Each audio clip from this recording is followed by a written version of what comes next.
और सुंदर व्यवस्था ऐसी की गई कि नौकर चाकर गुरुदेव की सेवा में लगे रहे। तो पहले कर जो आता था ना राजाओं के यहां, वो अनाज आता था। क्या?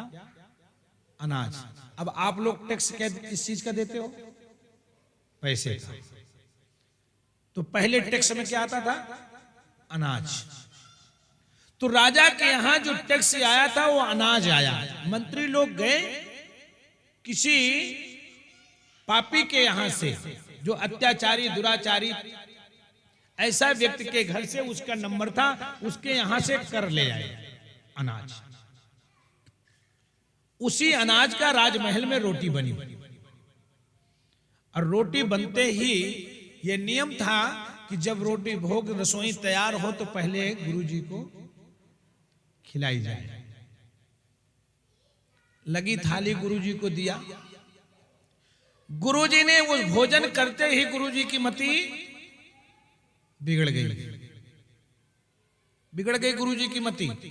गुरुजी जिस राजमहल में जिस रूम में रुके हुए थे, उसी रूम में राजा का हार टंगा हुआ था। गुरुजी बड़े तपस्वी, कई दिन तक तो गुरुजी रहे, मति नहीं खराब हुई। लेकिन वो पापी का अन्न खाते ही गुरुजी की मति बिगड़ गई। सोचिए, जब भीष्म पितामह जैसे मूक हो गए, द्रोणाचार्य कृपाचार्य जैसे मूक हो गए, अन्न का तो प्रभाव था। क्या दुर्योधन इनसे युद्ध करके जीत थोड़ी सकता था? नहीं। जैसे खाए अन्न वैसे होवे मन, और जैसे पिए पानी वैसे बोले वाणी। तो अन्न और पानी तो किसका खा रहे थे? दुर्योधन का। तो क्यों बोलेंगे? मूक हो गए। ऐसे गुरुदेव भगवान को जब पहली थाली आई और गुरुदेव भगवान ने भोजन किया और रात्रि शयन किया। रात्रि में गुरुजी का जब नेत्र खुला तो देखा, अरे बड़ा सुंदर है, राजमहल में बड़ा सुंदर हार है। उतारा और हार अपने थैले में रख लिया। और प्रातः होते ही गुरुदेव आए और राजा साहब से कहा कि राजन, हम चलना चाहते हैं। राजा ने कहा, गुरुजी अभी तो आए हैं, अभी 2-4 दिन और रुकें, चले जाना। क्या कोई सेवा में कुछ कमी है क्या? नहीं नहीं, सेवा बहुत हो चुकी है, बस अभी हमको और दूर जाना है। आपको हमको हुक्म दीजिए, हम चलना चाहते हैं। अब राजा का हार गुरुजी के झोले में। गुरुजी वहां से निकल पड़े, चल दिए हार लेके। और गुरुजी जब हार लेकर के चले गए ना, राजा को जब हार की आवश्यकता पड़ी तो राजा जब हार मंगवाने के लिए गया, देखा तो वहां हार नहीं था। राजा ने सोचा कि गुरुदेव तो नहीं ले जा सकते।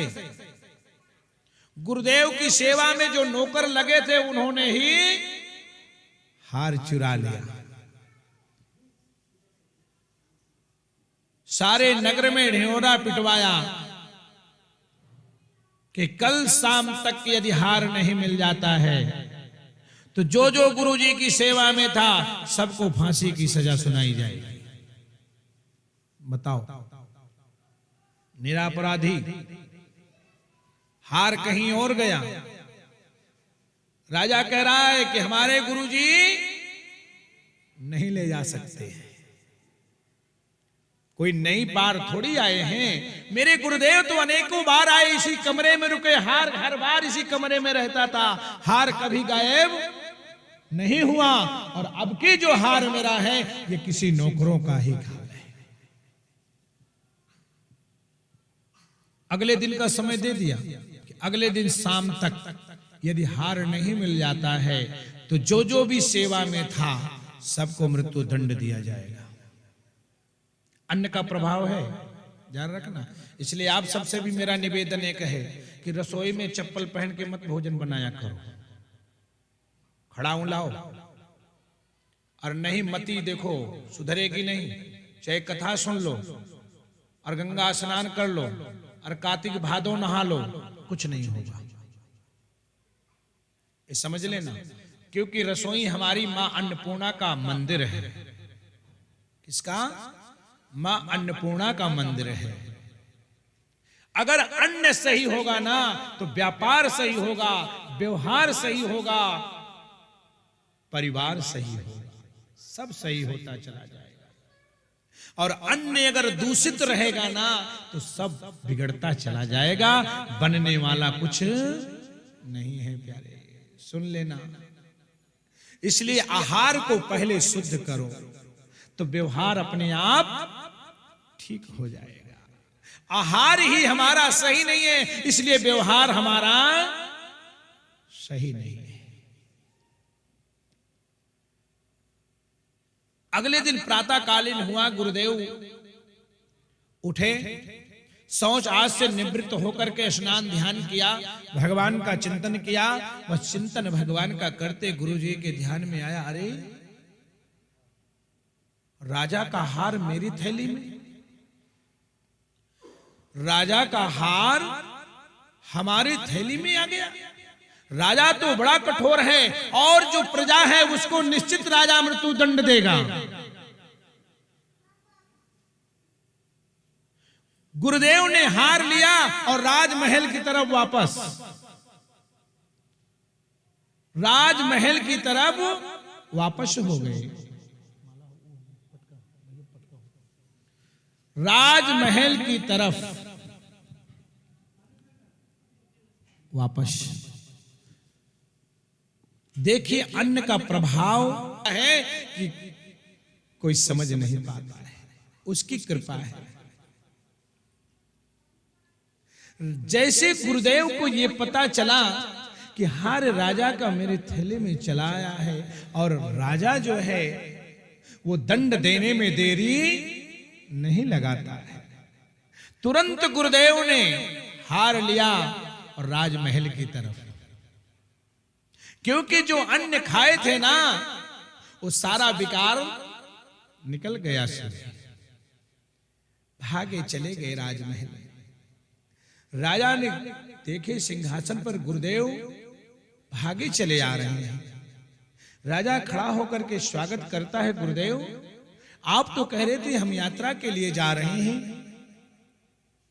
हाँ राजन, जाना मुझे तो यात्रा के लिए ही था, लेकिन मुझे वापस आना पड़ा। क्यों? राजन, ये आपका हार जो था ना, ये आपके नौकरों ने नहीं चुराया, ये हार आपका हमने चुराया है। राजा देखा, अरे गुरुदेव आपने, हम तो सोच भी नहीं सकते कि गुरुदेव मेरे हार लेके चले जाएंगे। हाँ, हार में ले गए थे। पर राजन मुझे ये बताओ कि कल जो कर आया था वो कर कहां से आया था? जो कल आया था कर, वो कल कहां से कर आया था? जिसकी रोटी बनी और वो पहली थाली हमारे लिए लगाई गई। अब राजा साहब को क्या पता, तो मंत्री जी को पता है कि कर कहां से आ रहा है। मंत्री को बुलाया गया, मंत्री गण आए, मंत्रियों से पूछा गया कर कहां से कल आया था। मंत्रियों ने कहा फला नगर से, फला देश नगर से उस व्यक्ति के यहां से आया था। गुरुदेव ने पूछा वो व्यक्ति कैसा है? मंत्रियों ने कहा गुरुदेव बड़ा भारी अपराधी है, उससे तो कर भी जबरदस्ती लेना पड़ता है, वो कर जल्दी देता नहीं है। उसके पास तो जितने धन एकत्रित होते हैं ना, सारे धन अपराध करके इकट्ठा करता है।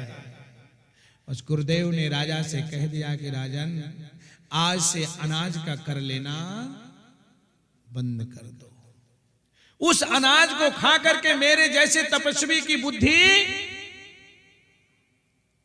बिगड़ गई तो आपकी जो प्रजा है ना, जिस दिन सारी प्रजा की बुद्धि बिगड़ जाएगी ना, उस दिन राजा साहब आपका जो सिपाही मंडल है ना, ये बालू की रेत के पुल की तरह एक दिन ढह जाएगा, रुकेगा नहीं।